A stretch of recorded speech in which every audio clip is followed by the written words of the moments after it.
flooding the zone. There's been so much coming from the White House, from Trump. I'll start with foreign aid cut off, obviously not permanent, but nonetheless a huge gesture in terms of politics, withdrawing the United States from WHO, World Health Organization, no surprise, withdrawing the United States from the COP agreement, no surprise. Attacks on civil rights. So, for example, birthrights, citizenship birthrights in the United States. I know it's being challenged in the courts, but nonetheless, that's come to an end. Sacking of advisors. Greenland. We've had the quote unquote awful phone call as far as the Danish Prime Minister was concerned from Donald Trump, basically saying, I want to buy it. We've also had, of course, as you well know, similar talk from Trump about the Panama Canal. We built it. We want it back. We gave it away. America's been treated unfairly. We know the remarks about Canada and Trudeau being the governor of Canada as opposed to the prime minister of Canada. And what I would say myself on this stuff is that we ought to take it seriously.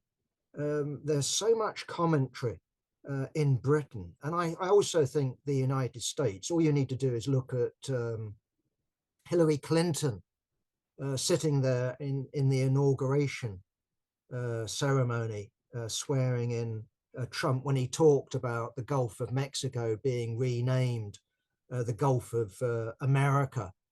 This, from her point of view, this is risible.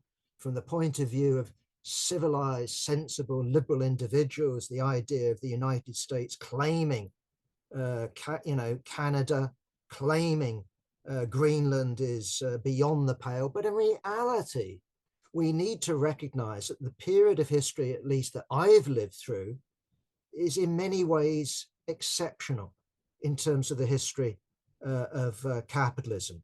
And in that sense, I'm sort of reminded of my youth. I joined the Young Communist League as a very, very, very young, immature, 13-year-old. And I do remember distinctly the Communist Party issuing a leaflet. I know I handed it out. And that was the idea that unemployment rising to 250,000 would be such a national scandal that governments and indeed the system would fall. I can remember believing that myself, but I also remember unemployment going up from 250,000 to 500,000 to 1 million. And I think the last figure I can remember in terms of, before they really started to manipulate the figures was something in the order of 3 million. It couldn't happen. Well, it did. And in that sense, yes, we've lived through a period post 1945 where America, in terms of its allies, has been a sort of, dominant power, but in relative terms, a sort of benign power. So we've seen Germany ruined as a result of World War II, but raised out of the ashes. We saw a similar US program with Japan. We saw similar treatment in terms of South Korea. We've been through Carter and human rights. And in that sense, the problem with many on the left and many liberals is that they've absorbed that as if that's somehow natural as far as capitalism is concerned. Well, all you need to do is look back before 1945, and let's forget Latin America, let's forget Southeast Asia, let's forget the history of Africa. But if we think about the history of Europe, before 1945, the idea of foreign conquest, the idea of territorial claims, and that being outrageous, well, is clearly disproved by the history of Europe, not only European colonialism, but the relationship between European powers on the continent of Europe itself. So I personally think we would be very foolish to dismiss, talk of Trump and the United States reclaiming the Panama Canal. I take it seriously. I take the idea of either the United States seizing Greenland or forcing Denmark into a position where the United States hands over, I don't know what, several $billion. I don't know what the price of Greenland would be, but I can imagine that happening. And if we think back to the origins of the United States, yes, it's true that they were 13 British, English colonies. But if you look at the origin of their independence and the struggle that they conducted for independence, they thought on a continental scale. They called themselves the Continental Congress. And yes, their vision not only went from sea to shining sea, it also went south, and it also encompassed the north. So in that sense, Trump talking about a greater United States is simply part of the history of the United States, and indeed the history of strong capitalist powers. All we need to do is think of the British Empire, the German Reich, version 2 and version 3, the French Empire, etc., etc., etc. So yes, in terms of liberal opinion, Trump is outrageous, beyond the pale. But I think we actually are seeing a shift from an old, exhausted as far as the United States is concerned, order of where it would benefit its closest allies to a much more aggressive assertion of dominance by the United States. And if I look at Europe, it seems to me not only was the Biden administration prepared to sacrifice Europe in terms of its proxy war in Ukraine, that goes double as far as Trump is concerned. So, for example, if we look at Germany today, I think it's 2 years now of a contracting economy. I'm told by some this is all the fault of Germany being short-sighted and not investing in nuclear power. In my view, it's not about nuclear power.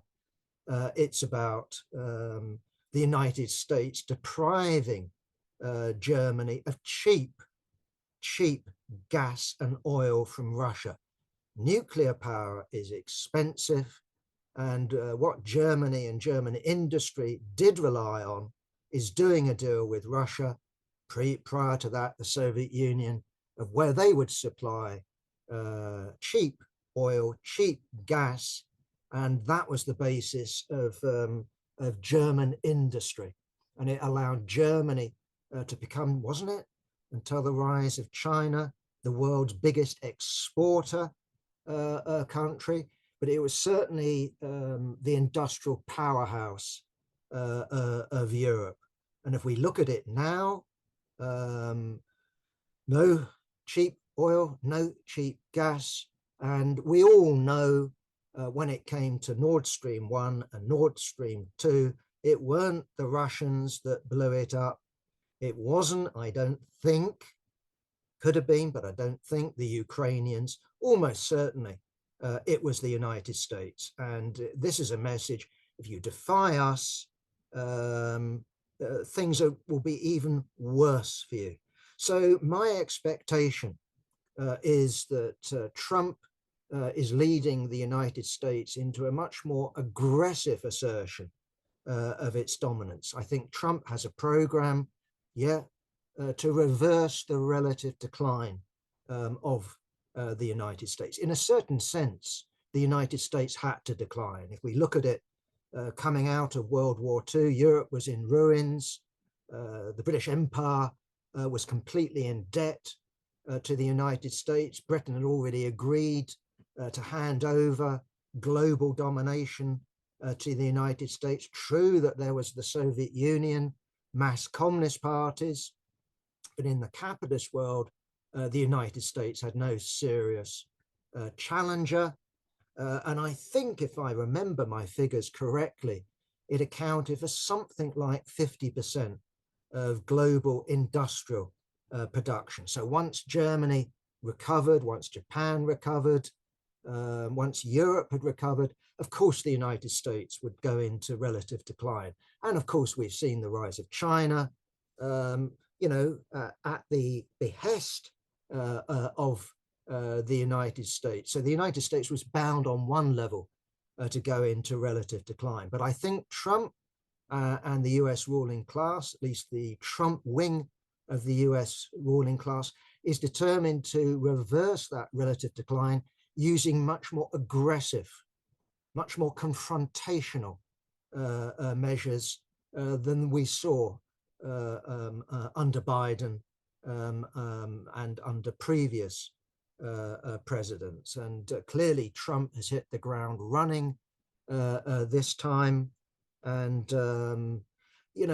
those sections of the left that are saying Trump can't get his program through, maybe they're right. I'm not saying that it's all automatic because the United States is the global hegemon, because the dollar is the world's reserve currency. It's all going to be smooth sailing. On the other hand, I don't want to write it off as this is impossible. It can't happen. The wheels will fall off. I think that would be a dangerous conclusion. It wouldn't amaze me if Trump and his crew made a move for a third term.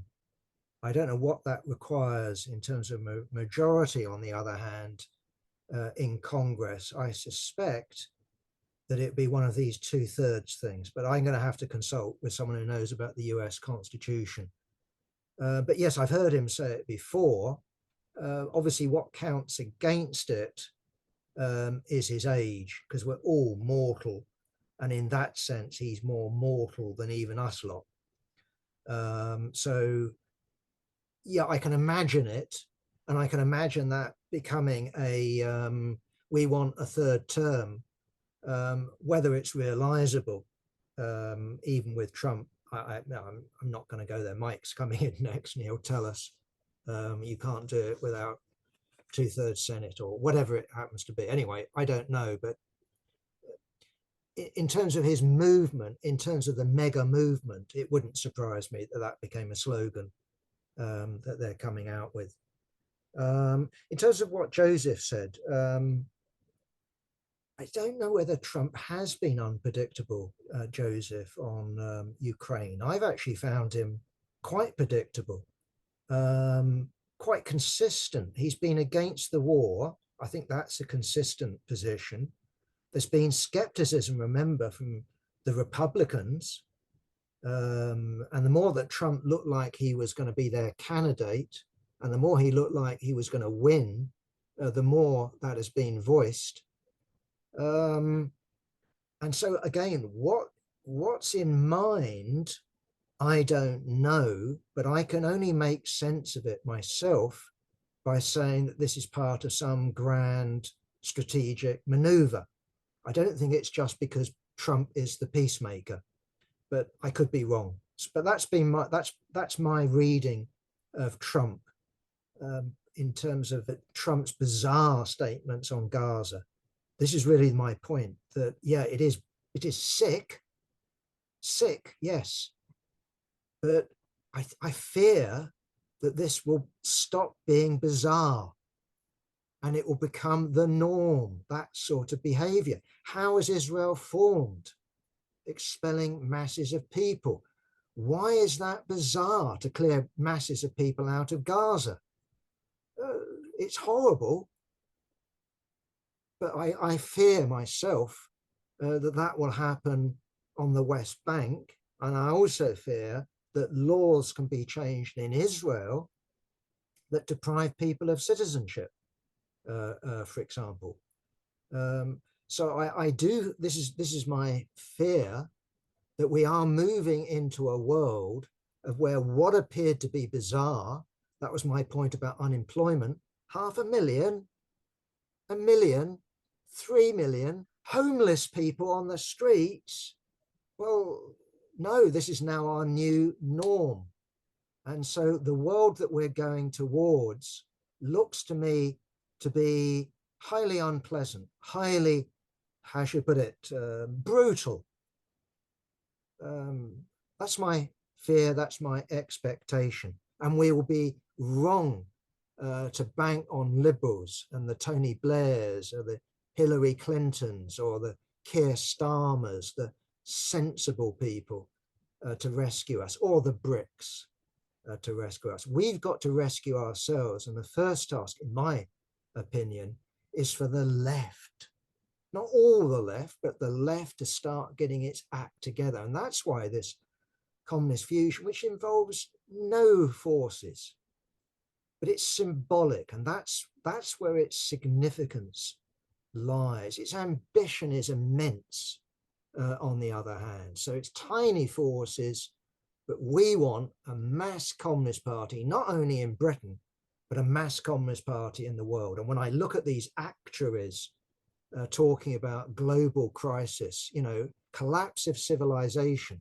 perhaps 2070, 2090.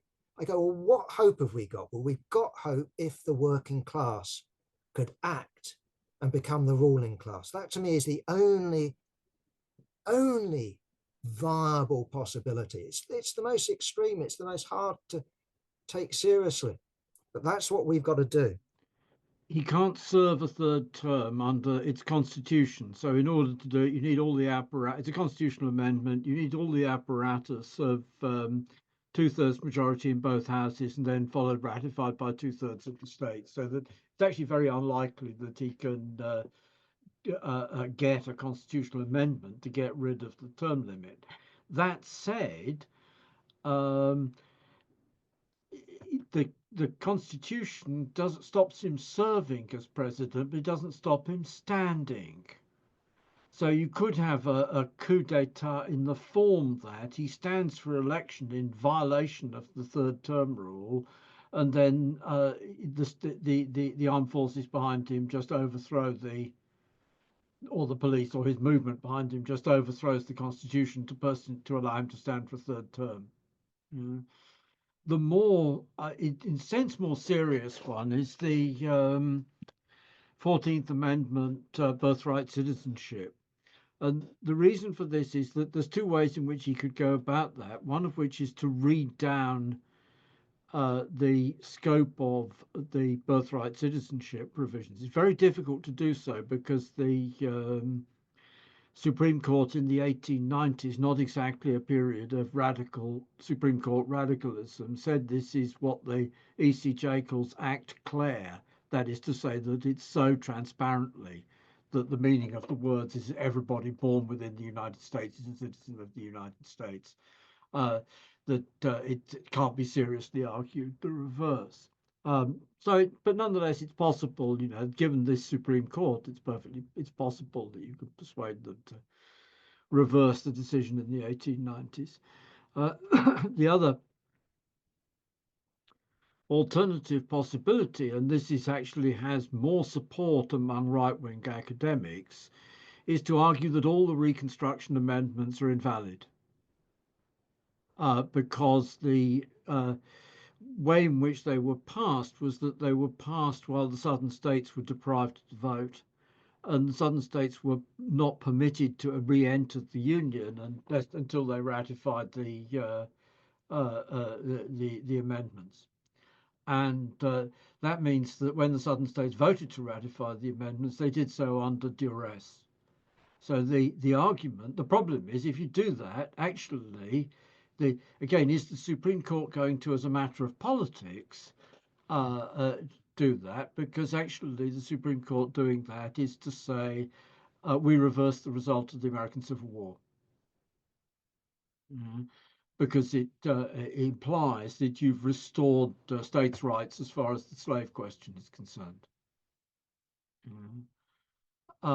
And so it's a real issue. There are real live American lawyers who argue for that position, and the case for getting rid of birthright citizenship is essentially that case. But my for what it's worth, my guess is that that would be more likely than anything else to tip the generals into, or the generals or the colonels into overthrowing the regime. Mhm. Because it's precisely because the US Army as it exists, the US Armed Forces as it exists, are the Union Armed Forces of of 1861 to 65, rebranded as the US Armed Forces, and there's a whole load of cultural features which reflects that.